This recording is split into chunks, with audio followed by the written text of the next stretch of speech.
Hello, I'm talking to you with my dark shades hat on, and dark shades is for personal development, self care, and anything to do with the counseling hat. So, today I wanted to talk about the effect of rape or the after effect of rape because people seem to think it's a one off event. I mean, some people have been raped more than once, but whether you've been raped once or more than once, it has more or less a lifetime impact on your life. And so I wanted to kind of talk about the symptoms, what you can expect if you've been raped. I mean, rape is the equivalent of any kind of violence, which I'll go through in a minute. But this is for anyone who has been raped or been in domestic violence or experienced any kind of trauma. And then hopefully I'll be able to tell you or suggest ways to cure the symptoms. So, rape is not a one off incident. Remnants of that incident can last a lifetime. It can cause complex PTSD, which is post traumatic stress disorder, a term coined in 1994. This isn't just post traumatic stress disorder, this is complex post traumatic stress disorder. And this is assigned to anyone who has experienced emotional neglect, bullying, humiliation, rape, disruptive attachment, a serious accident, witnessed domestic violence during the first 15 years of their lives. Now, for me, I have experienced disruptive attachment. I know my daughter experienced bullying. Many of us have experienced emotional neglect. Some of us have experienced rape. And some of us have experienced domestic violence. So, regardless of which one you have experienced, it is going to impact you in a similar way. I think there's about 12 points. So if you have over 7, it does mean that you have been affected and you need to do something about it.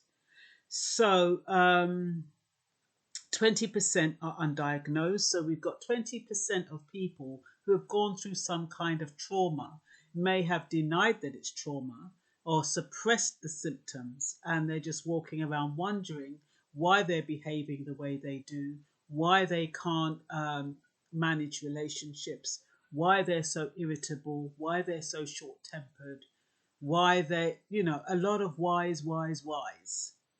And so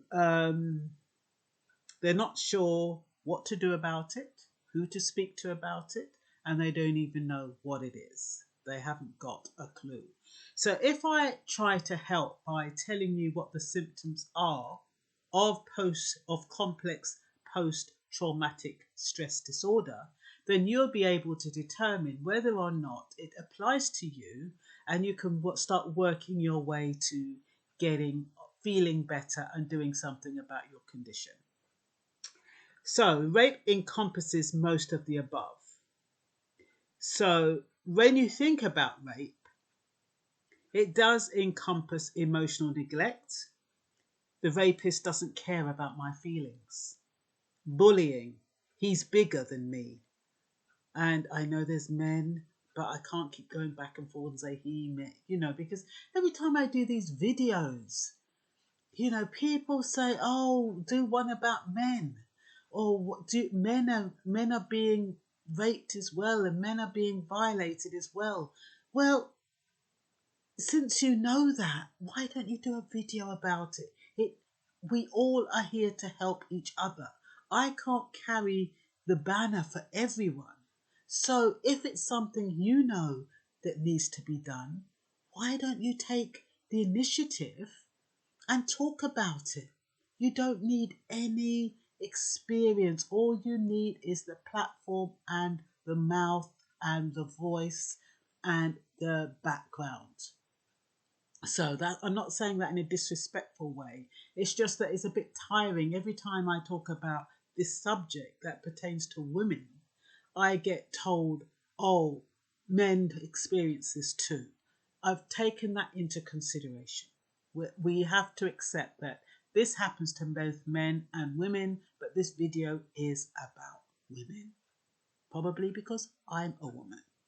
So if there are men out there who want to talk about post-traumatic stress disorder as it applies to men who have been raped or abused or experienced any other kind of violence, please do so. And I'd be more than happy to support you and listen to the video. So, because I can learn something from it. So we've got 20% who are undiagnosed, walking around sensing something is not quite right, but not sure what it is. So rape, like I said, encompasses most of the above. The rapist doesn't care about my feelings. He's bigger than me. Therefore, he's a bully. Humiliating me by the way he's using my body in a degrading way. It was not intentional on my part. Therefore, this act constitutes a serious accident. And it is an act of violence. Now, when you think about the parameters around complex PTSD, it is emotional neglect, bullying, humiliation, rape, disruptive attachment, a serious accident, witness of domestic violence or a victim of domestic violence during the first 15 years of their life. Now, the only thing I didn't include with the rapist was the disrupted attachment. But, you know, how many is that? 1 out of 7? 7 out, just one missing. So that's why I decided to focus on rape. So experiencing rape leaves the victim feeling nothing is safe. And that translates into something bad is about to happen. So I don't know how many of you have that ominous feeling that something bad is about to happen if you've been raped or experienced any kind of violence. Or if you've had that disruptive attachment. Disruptive attachment. Is that what they call it? Yeah, disrupted attachment. Because when I think about that, I think about because I was raised in a foster home and my attachment to my mother was disrupted, I never really understood how that translated into something bad is about to happen. But I found that if I'm watching a TV program, I run out because I think something bad is about to happen. If I get a letter from the police, I haven't done anything wrong, but I think, oh my goodness, something bad is in that letter. If I get a letter from the hospital, I think, oh, something bad is in that letter from the hospital. They're writing to tell me something bad. That's what it does. But until I realised what complex post-traumatic stress disorder was, I never attributed it to the fact I'd been separated from my mother, or that, and people who have been raped or experienced violence or war and what was the other things? Serious accidents, humiliation, bullying, emotional neglect. I didn't realise that this is how it plays out. So that's what I'm saying. You can be going around not realising. I used to think to myself, Myrna, why the hell are you always running out of the room anytime you're watching a movie? I couldn't understand it. I was thinking to myself, did I see some violence when I was young? How do you equate your mother leaving you to a film where you think something bad is going to happen? And it is about that disruptive attachment where you don't feel safe. When you don't feel safe, you feel something bad is about to happen. It's absolutely phenomenal. When you come to that realization, actually it makes me feel quite emotional because I've actually finally, in my 69th year, realised why I run away from the bloody TV every time I hear a certain music, because I think something bad is going to happen. Then, what else? An unexpected knock on the door. Who's that? going to be taken away, overcautious when you're walking on the streets. Someone's going to be violated or killed. That's at the back of your mind. Am I going to be humiliated? Overreaction to criticism. And maybe that's why I get a bit sensitive when I get certain comments on my YouTube channel. Because it's all a part of feeling humiliated, or someone's trying to humiliate me. And it's fascinating when you find out the reasons for the overreaction. I mean, I overreacted when I got my award, and I couldn't understand why I was overreacting. Now I know, because all of a sudden it makes sense. So there's difficulty relaxing, always permanent, always on the alert, always tense, always rigid. Find relaxation uncomfortable. Well, I don't know if that applies, because I know I can relax. I know I can do yoga. I know, well, apart from the fact it hurts my legs. So, I mean, not all of the elements that they talk about has to apply. They said as long as 7 out of the 12 applies. So that one doesn't apply to me. Difficulty relaxing. I don't have any difficulty relaxing. So, but some of you may.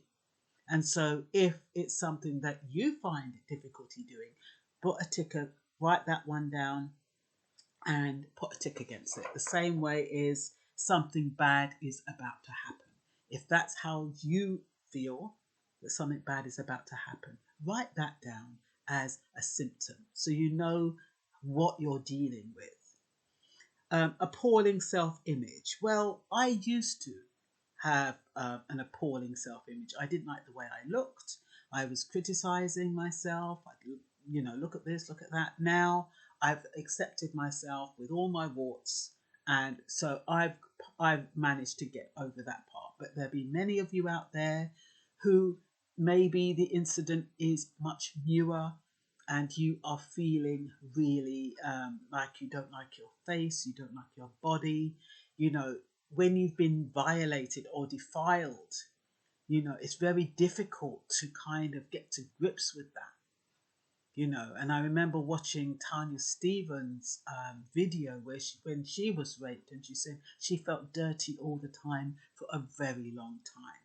And rape can make you do that. So this is one of the symptoms. So if you find that you don't like the way you look, or you're always criticizing the way you look, or you don't like your body, or you don't want anyone to see your body, you can kind of link it to any trauma that you've had in your life, any kind of violence, any accident, like I said, all of those things before. Drawn to highly unavailable people. So people who have gone through those incidences of violence, rape, detachment, disruptive attachment. I'm not going to repeat them all. I've said them already. But anyone who's gone through that, they're going to be drawn to highly unavailable people. So if you're drawn to people who are either married or they're just emotionally not available. You have to work towards getting their attention, or they're not around much. You might just see them once a month or once every 2 months, or you see them occasionally, and that is fine for you. Then this is one of the reasons you don't want to get too close, because you're afraid that there's going to be some kind of separation. So rather than do that, you accept people in your life who are emotionally unavailable. You reject those who are too available. You reject those who get too close, who are too warm. And you repel those who want to get, okay, I've said that. You make a beeline for those who are disengaged. So you prefer the ones who are not listening to what you're saying, and that way you don't have to worry about being affected, because that is what you've chosen. You can't be disappointed, in other words. You might lose your temper very quickly. That's also not one of the things that I find myself. But there again, sometimes I found myself driving the other day, and there was plenty of space for this woman to come out, and she was there hovering and looking and letting. Then she went halfway around the roundabout, and I'm thinking to myself, for Christ's sake, woman, just move. And I found myself, I said, "Ooh, bit touchy there, Loy." But yeah, so there will be moments when I get aggy, I call it, as opposed to angry, because I'm not really angry. But yeah, I can get itchy. But I guess that could apply to anyone, to be honest. Um, Highly paranoid. You suspect that people will be hostile. You self-sabotage because you think something bad's going to happen. You expect to be humiliated, and you assume that people are going to disappoint you. And you believe that people are dangerous because of your past experience. You can't trust people, so you believe they're dangerous, so you're skeptical about them, probably overly skeptical. You're attracted to being alone. You associate bliss with disassociating from people because it's safe to be alone. No one can hurt you. You find living with somebody exhausting. You're not spontaneous, and you become controlling. You throw yourself into your work. Honour, fame, prestige comes with a sense of danger and self-disgust from so deep within that we never reach a place of safety externally. So despite all your fame and prestige, there's something inside you that tells you you're not worthy. So what is the cure? Well, first let me do my poem on the unsafe child. I did actually compose this afternoon. So let me just recite it for you now. I thought I would be safe in the arms of my mum until she gave me away. I thought it was safe to speak my hurt until I got a lashing the next day. I thought it was safe to approach someone who looked harmless and defenceless. I thought it was safe to sit on my uncle's lap until he put his hand up my dress. I thought I was safe back in my mother's home until I was forced to French kiss. I thought I would be safe with my mother around until she accused me of lying and tricks.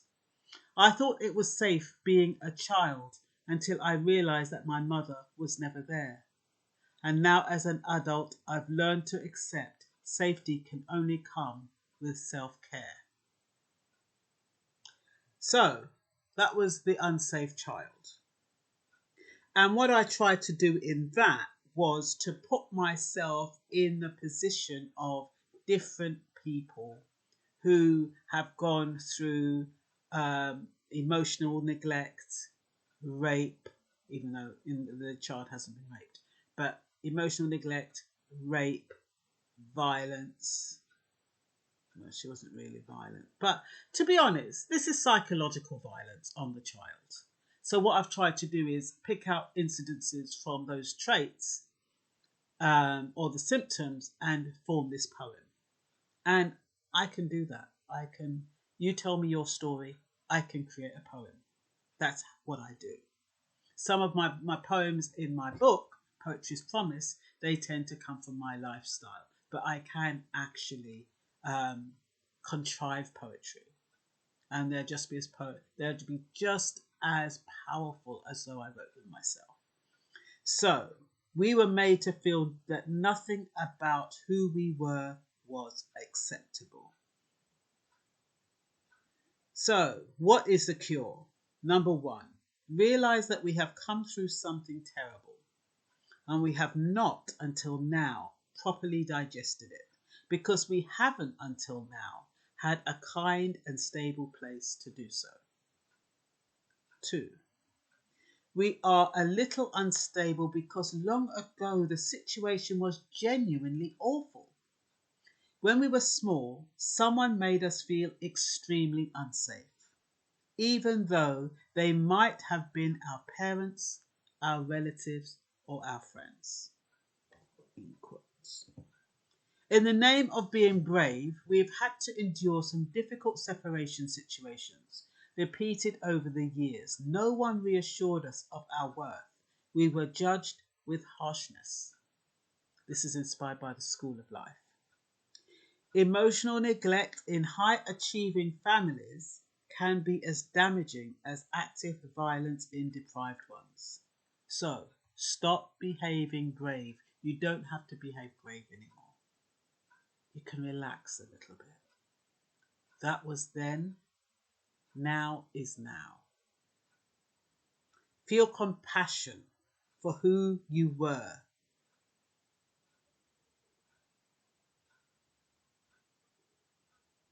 Okay, this should say, feeling compassion for who we were may not be easy given how hard we tend to be with ourselves. So it's about feeling compassion for yourself. I'm not going to say relive what happened, but understand that you were not responsible, especially if it happened when you were a child. You couldn't have been responsible. Adults were responsible. Adults betrayed you. It was adults who abused you. So when you realize that and look at a child under 15 today, just look at them and see what they are like and try to engage with them and understand where their mindset is at 15, even though 15-year-olds today are totally different from 15-year-old maybe 30, 40 years ago. There is still that same sense of innocence and a quest for leadership, looking for someone to trust, looking for someone who will lead you in the right direction. All young children want adults to lead them in the right direction. So it's not your fault if you have misjudged an adult and an adult has exploited you or taken advantage of you or has abused you or has been cruel to you or has been violent towards you. It's not your fault. So you need to accept that and be compassionate with yourself and say, okay, if it was me, Myrna, you're not responsible. Don't try not to worry about it. I understand how you feel, but that was then, this is now. Try to let it go. Forgive yourself, forgive them, and let's see if we can start anew. Let's just accept the facts that I am not responsible. Once you realize that you are not responsible for what happened, that alone gives you a sense of forgiveness. You can actually start forgiving yourself, accepting yourself as a good person. You're not that bad person who you thought you were, because it wasn't your fault. If you think it was your fault, you're going to think that you were bad. You're going to think that you deserved it or you put yourself in that position. But if you accept that adults are the ones who are meant to look after you and guide and direct you, and they were the ones that betrayed you, then you will know that you were not responsible for what happened to you when you were a child. I hope that makes sense. So, we need to stop behaving brave, feel compassion for who we were, may not be easy given how hard we tend to be on ourselves. The root cause of complex PTSD is absence of love. So what is the answer? The answer is self-love. We learn to love someone above measure. We unfairly hated ourselves, so let's relearn to love ourselves. The cure for pain and past trauma is self-love. That's all I've got to say for now. Bye-bye.